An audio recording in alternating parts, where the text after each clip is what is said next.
Já está na linha conosco o Dr. Fábio Pascoaloto. Dr. Fábio, bom dia.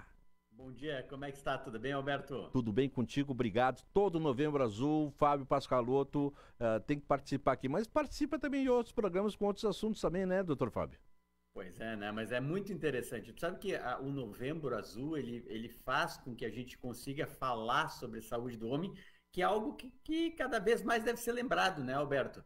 Claro que a gente fala de outras coisas, eu falo de esporte, como eu gosto de fazer esporte, a gente acaba muitas vezes falando sobre isso, mas ou falando de infertilidade conjugal, ou masculina ou feminina, mas o Novembro Azul é uma data, o novembro é uma data especial, é um período do ano especial, porque faz com que a gente lembre que o homem tem que ser lembrado, né, Alberto? E infelizmente muitas vezes ele é deixado de lado.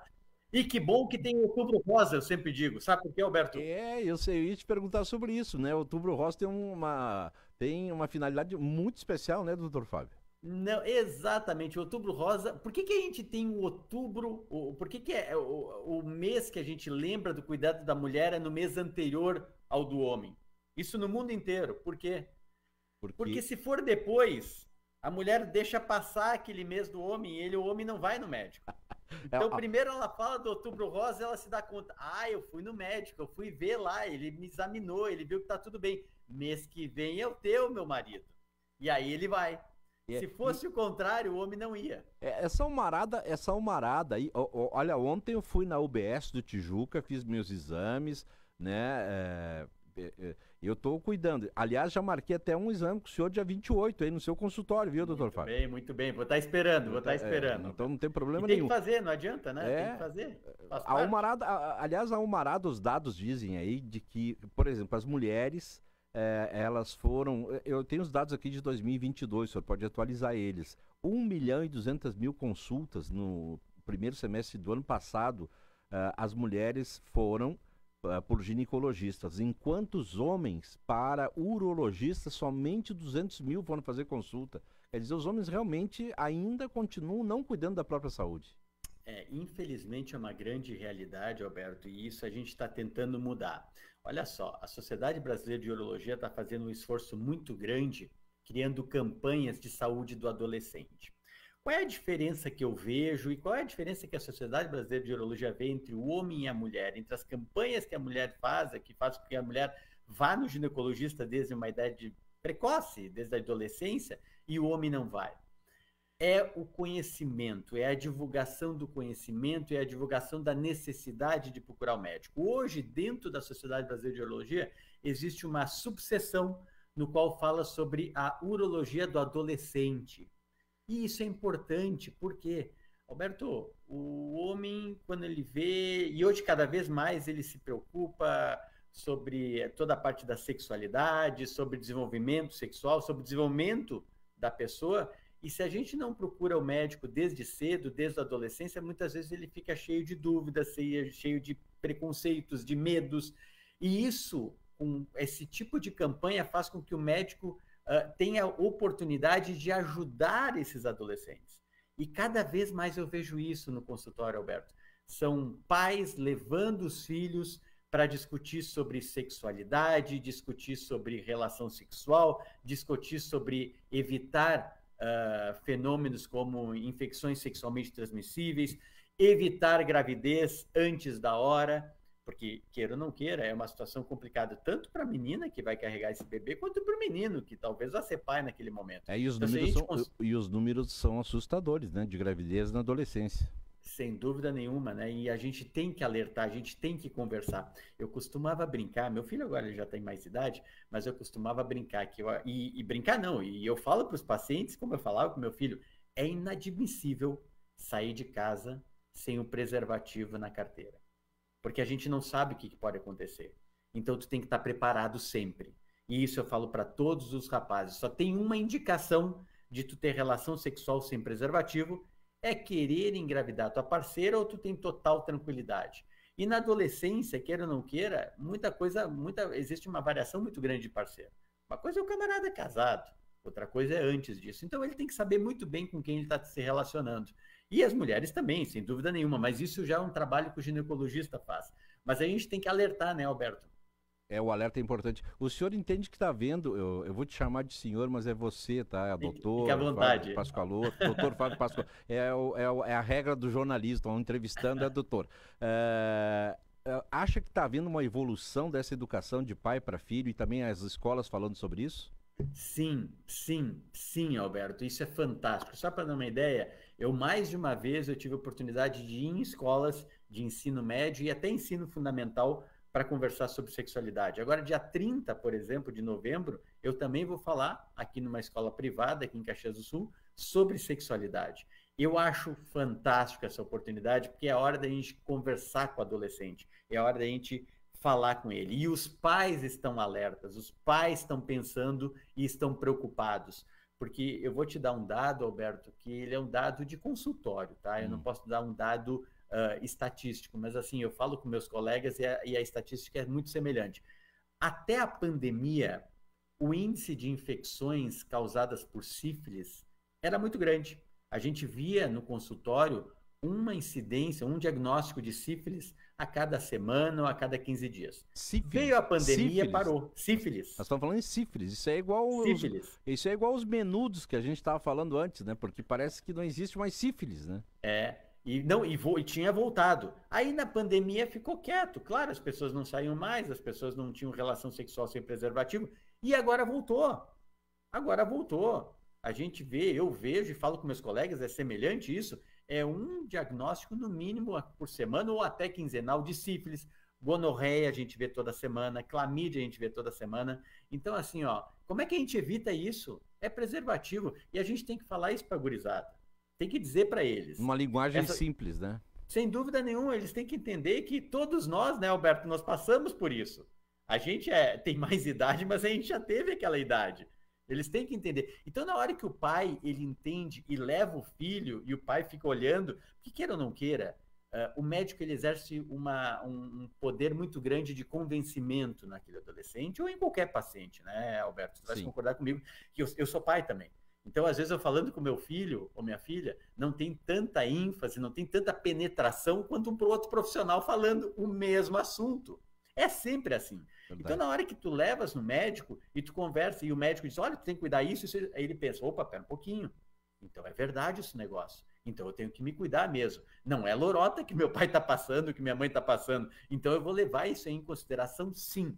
Então, isso é algo importante. Cada vez mais, essas campanhas que a Sociedade Brasileira de Urologia está fazendo, eu acho fantástico. Isso vai fazer com que cada vez menos desses dissabores os adolescentes tenham. Agora, as escolas também, elas estão dando essa abertura também, né, para conversar, porque assim, havia um certo, não é preconceito, um medo de falar sobre sexualidade. Isso não pode, não se pode mais ter medo de falar sobre sexualidade em escola. Isso tem que ser matéria obrigatória, né, palestras, encontros, enfim. É preciso isso, né, doutor Fábio? Tu sabes que eu concordo em gênero, grau e número contigo, Alberto.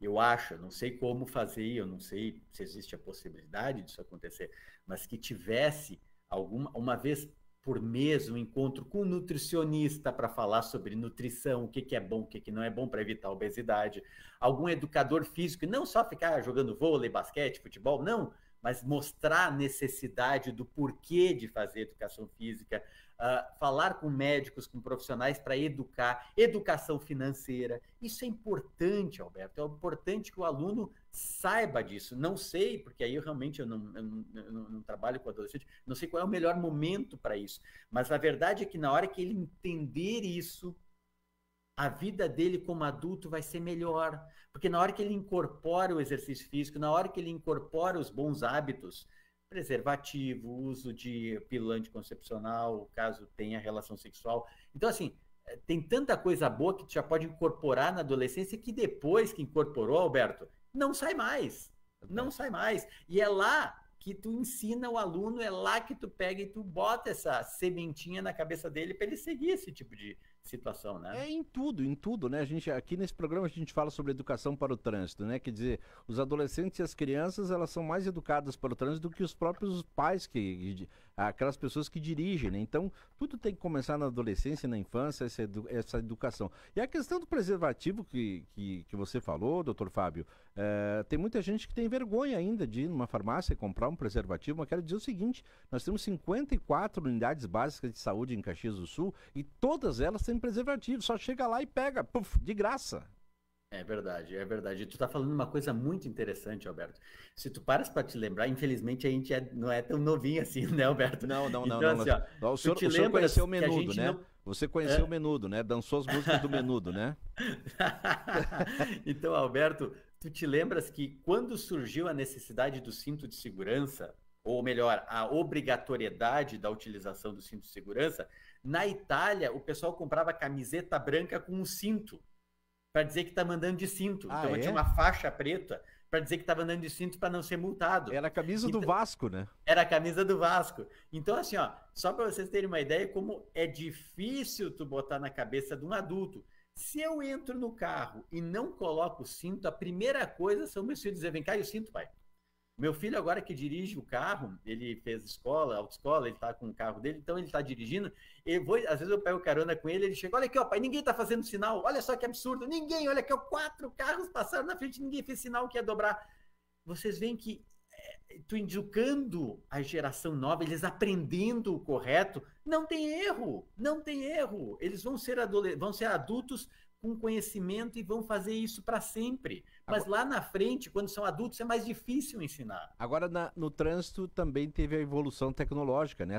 As próprias montadoras, né? Quer dizer, alguns carros, tu não coloca o cinto, já começa a sinalizar que tu não colocou o cinto. Por exemplo, a minha esposa Margot, ela dificilmente coloca o cinto. Aí quando eu arranco, estou andando, o carro começa a sinalizar, tem que parar o carro para colocar o cinto, né? E eu digo para ela, coloca o cinto, mas ela não coloca. Mas a tecnologia melhorou nesse aspecto no trânsito. E na questão da urologia, e também na questão da próstata, porque o senhor sempre explica, mas eu vou fazer aquela pergunta que os ouvintes fazem, né, doutor Fábio? O que é essa tal de próstata, hein? Por que ela serve? Por que ela é tão importante, hein?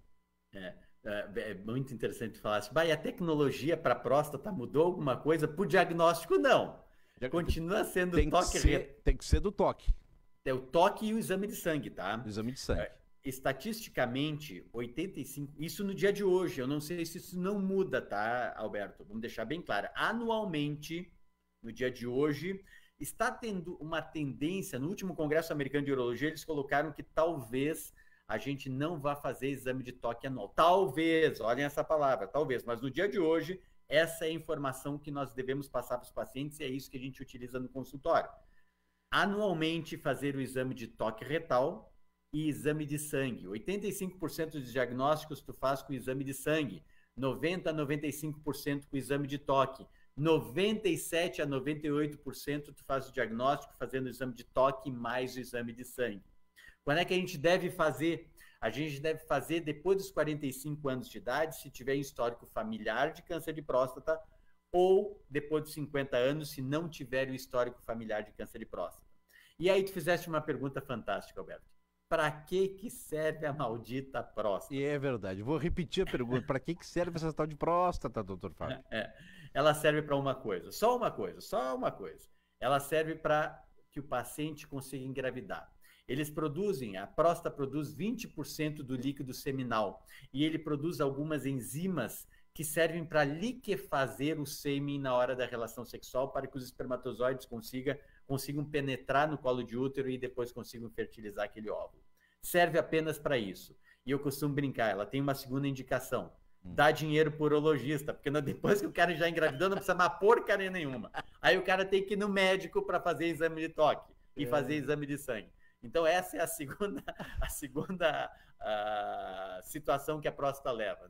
Mas a verdade é que ela só serve para que o paciente consiga engravidar. Nada mais. Aí tu vai me dizer, Fábio, por exemplo, no teu caso, meu pai, infelizmente, não está mais aqui por causa de um câncer de próstata. Toda vez que a gente tem um familiar com câncer de próstata, ele tem uma chance de 20% maior de ter câncer de próstata essa pessoa. Se tem 2 familiares, é 30%. Se forem 3 familiares, é 40% a chance maior de ter câncer de próstata. Não é a chance de ter, é o aumento na chance de ter câncer de próstata. Bom, mas então tira a próstata, né, Fábio? Tu já disse que tu tem uma chance 20% maior, tira ela. Tu já tem filho? Tenho. Tu tem vasectomia? Sim, eu sou vasectomizado e eu não quero mais filho. Então tira a próstata, só serve para isso. Qual é o problema? Ao redor da próstata, ou melhor dizendo, colado na cápsula da próstata, na parte periférica, na parte externa da próstata, eu tenho os nervos da ereção.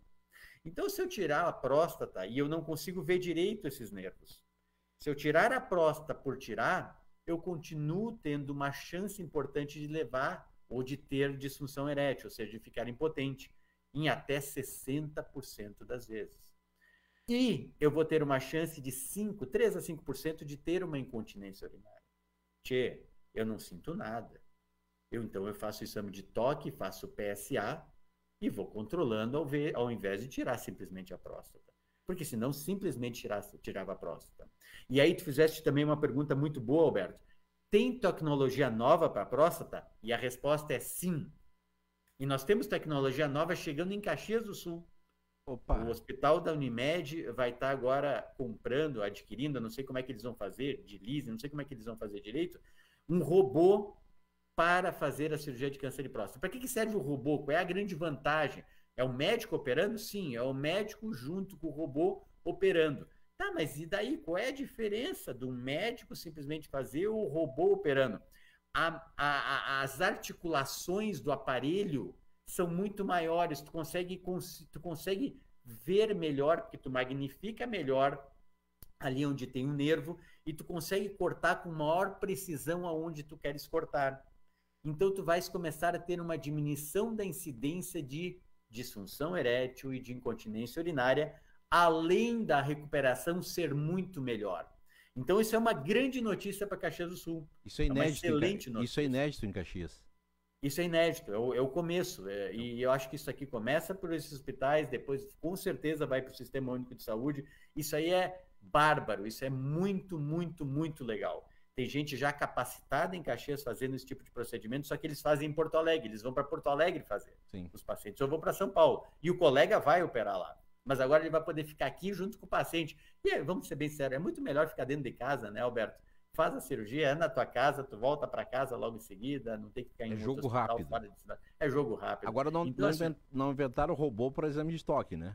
Não, mas o robô vai ser pior ainda, eu acho que vai ser um dedão maior, né? Vai que o dedão deu um descontrole na hora, né, doutor Fábio? Descontrole, vai que deu algum problema. Mas assim, ó, Alberto, olha só, as pessoas perguntam, mas o que tu sente no toque, né? Isso é muito interessante falar, né? Opa, que tu sente? Isso aí, assim... Tem a velha piadinha, né? Ah, foi lá, fez o exame de toque, se apaixonou pelo médico. Teve alguma paixão por ti aí, doutor Fábio? Não, graças a Deus não, e nem vai ter, é impossível, né? O cara não gosta de fazer o exame, né? O cara não vai, né? O cara não vai. Alberto, eu costumo brincar. A gente brinca, né, pessoal? Mas isso aqui é um assunto que a gente coisa tem que fazer. Séria. É coisa Agora séria. Faz parte da brincadeira. Eu costumo brincar que a primeira vez que eu fiz o exame de toque, quando um colega fez o exame de toque em mim, eu tive 2 alegrias. Primeiro, eu não tinha tumor, estava tudo bem. E segundo, eu não gostei do exame. Então, assim, ó, bom, beleza, não gostei do exame, então tá bom, então tá tranquilo. Mas não tem nenhum problema se a pessoa gostar também, né? E não tem nenhum problema se a pessoa gostar, né? Mas a verdade é a seguinte, né, Alberto? As pessoas vão lá para fazer um diagnóstico de câncer de próstata. Elas vão lá para saber se tem alguma coisa e tem que fazer, tá? Uma vez por ano tem que fazer, tem que levar a sério, isso aí é algo muito, muito sério. Mas o que o médico sente na hora que faz o exame? Na hora que eu palpo essa região da mão, é mole. É isso que eu sinto no exame de toque normal. Tá, pessoal? Se eu palpar essa região aqui do osso, é isso que eu sinto quando eu tenho nódulo. Então é fácil. Vocês sentem com a polpa digital. Tu consegue palpar e sentir o que está acontecendo. Então é muito fácil fazer o exame. Aí tu vai dizer, mas então só faz o exame de toque. Existem regiões da próstata que eu não consigo chegar. E se eu não consigo chegar, aí eu tenho que fazer o exame de sangue. Por isso que 97% a 98% dos diagnósticos de câncer de próstata são uma compilação de toque mais exame de sangue. O exame de sangue é o chamado PSA, é isso? PSA, o antígeno prostático específico. Agora, doutor, assim, ontem tinha um mutirão de saúde e eu fiquei impressionado de que somente médico, não há um protocolo de que somente médico poderia fazer o exame do PSA, né? E não enfermeiros. Quer dizer, então, quando não havia médico na UBS, era só marcar o exame, na verdade. É uma pena, né? Não sei que protocolo é esse, se é um protocolo municipal, se é um protocolo do Corém, ou se é um protocolo vindo do Ministério da Saúde, eu não sei. Mas, enfim ficou meio estranho. Isso. Tu sabes que eu não sei te dizer isso, Alberto, mas vamos pensar agora por que que alguém faria isso. Pessoal, quando o PSA está aumentado, nem sempre é tumor de próstata. E um PSA normal nem sempre não quer dizer que a pessoa não tenha câncer de próstata, porque existem tumores de próstata que não produzem PSA, e existem doenças benignas na próstata que elevam muito o PSA. Eu acho que talvez essa seja a explicação, Alberto, que alguém vai ter que explicar e fazer exame de toque, porque se tu pegar o PSA e dizer tá tudo bem comigo, não quer dizer que tá tudo bem contigo. Então, tu tem que fazer uma compilação. Talvez essa seja o racional pelo qual eles fizeram isso, sabe, Alberto? Bom, doutor Fábio, o senhor começou falando aí de exercícios físicos, alimentação. Daqui a pouquinho nós vamos ter aqui uma especialista de alimentação saudável que vai falar exatamente sobre isso que você falou no início da entrevista. Quer dizer, alimentação saudável para o homem, alguma alimentação que pode prevenir alguma questão da saúde do homem. Enfim, daqui a pouquinho nós vamos ter uma entrevista nesse sentido, porque é uma compilação de coisas, né? É um combo. Mas tudo na vida é uma combinação. Vamos ser bem sinceros, né, Alberto? Se a pessoa está magra, ela faz exercício, come uma comida mais saudável, com certeza ela vai ter uma melhor qualidade de vida, né, Alberto? E assim, existem dados muito fortes na literatura mostrando que homens que não são obesos e que se alimentam de maneira correta e que fazem exercício têm uma menor incidência de câncer de próstata. E aí vem uma pergunta: que tipo de alimento eu posso fazer para tentar diminuir a incidência de câncer de próstata? Não é prevenir, é que nem o toque retal e o PSA, não é exame de prevenção, é exame de diagnóstico precoce, é saber o que está acontecendo. O que eu posso fazer? Licopeno. O licopeno está presente na melancia, está presente no tomate, mas no tomate aí vem um truquezinho.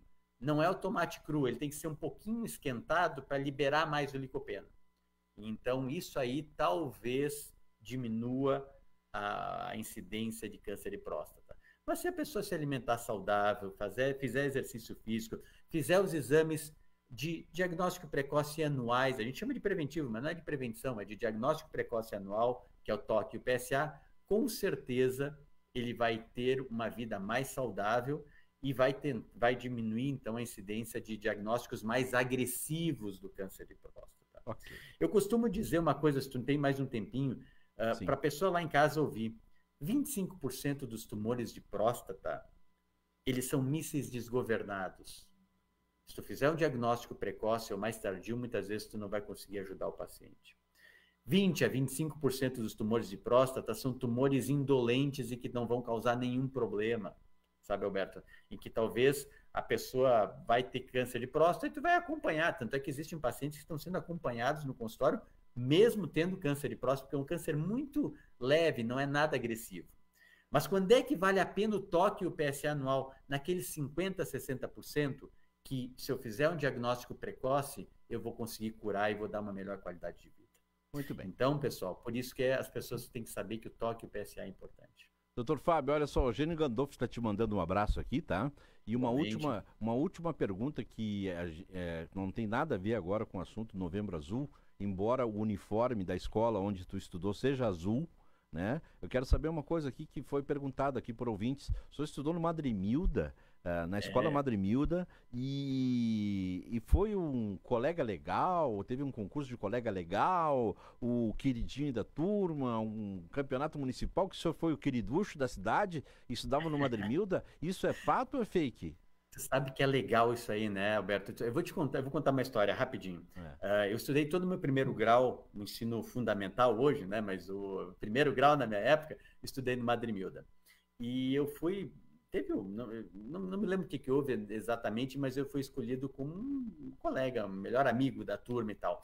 E aí teve uma cerimônia do Rotary, dos colegas que foram escolhidos de outras escolas e tal, e eu tenho esse diploma no meu currículo. E se aqui no Brasil é algo que não é muito levado em consideração, nos Estados Unidos isso é muito levado em consideração. Tanto é que quando eu fiz uma prova para um determinado concurso há bastante tempo atrás, eles olharam para mim e olharam aquilo ali, mas vem cá, o que tem a ver com fazer esse concurso na área médica? Tem tudo a ver. Isso aqui mostra liderança. Sabias, Alberto, que em Harvard tem 28 prêmios Nobel e como é que eles escolhem um aluno para estudar lá? Liderança. Eu tenho um grande amigo meu que ele fez a Universidade do Michigan, depois ele foi para Harvard para estudar medicina. E ele sempre me fala, olha, sabe por que eu fui escolhido? Porque eu fui o líder da banda do colégio da Universidade do Michigan. Olha só. Porque mostra liderança. E na hora que tu faz isso, mostra que tu, queira ou não queira, tu fazia alguma coisa interessante no colégio. Então, tá dentro do meu currículo vitae. Tá lá. Eu coloco, eu tenho esse certificado, tá comigo, eu nunca perdi, porque é um motivo de orgulho para mim. E como é que tá no teu currículo? Porque, assim, o teu currículo aqui, se eu ler tudo, demora 1 hora, mas, assim, como é que tu colocou isso no teu currículo? Queriducho da turma, um amigo da turma, queriducho da cidade, como é que tu colocou isso aí? Não, eu coloco o melhor amigo do colégio. Ah, exato. Que foi assim que foi descrito. E isso foi em nível municipal, quer dizer, teve concurso da escola e o concurso do município, é isso? Foi.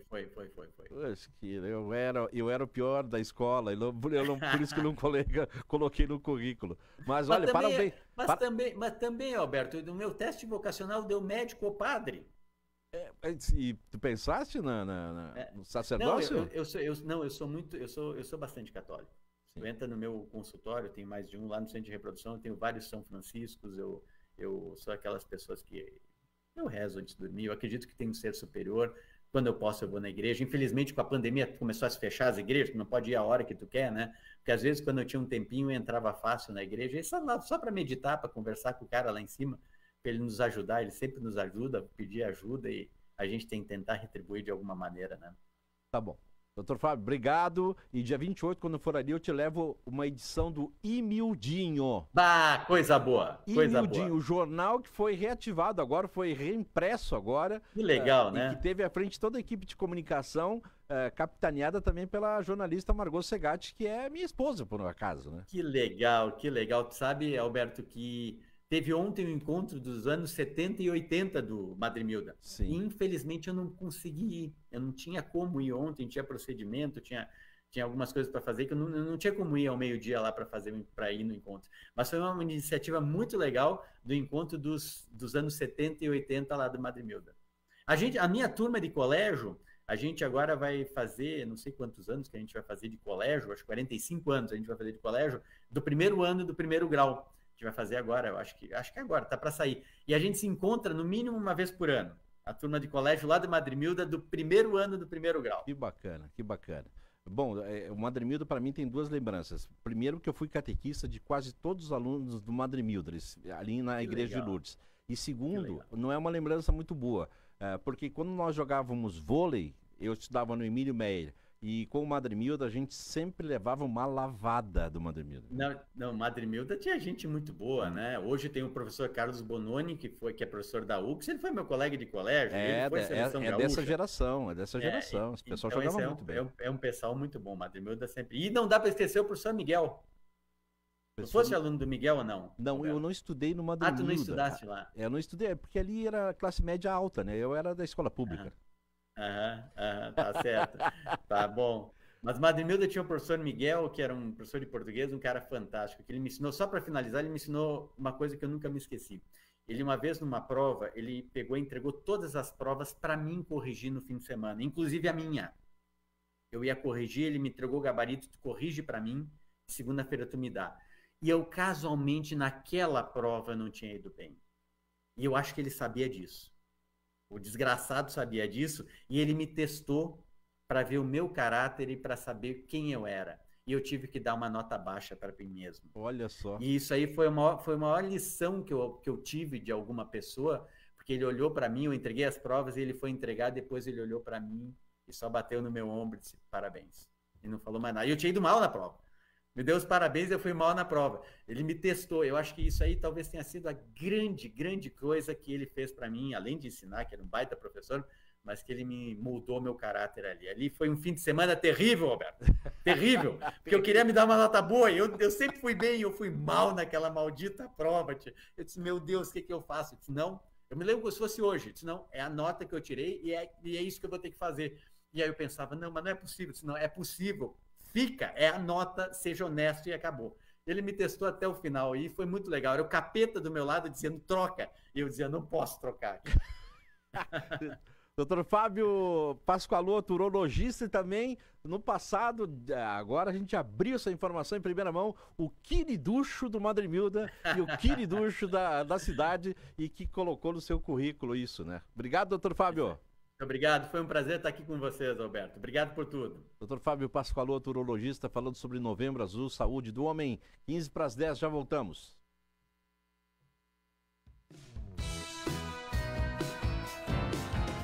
A educação move o mundo para um futuro melhor.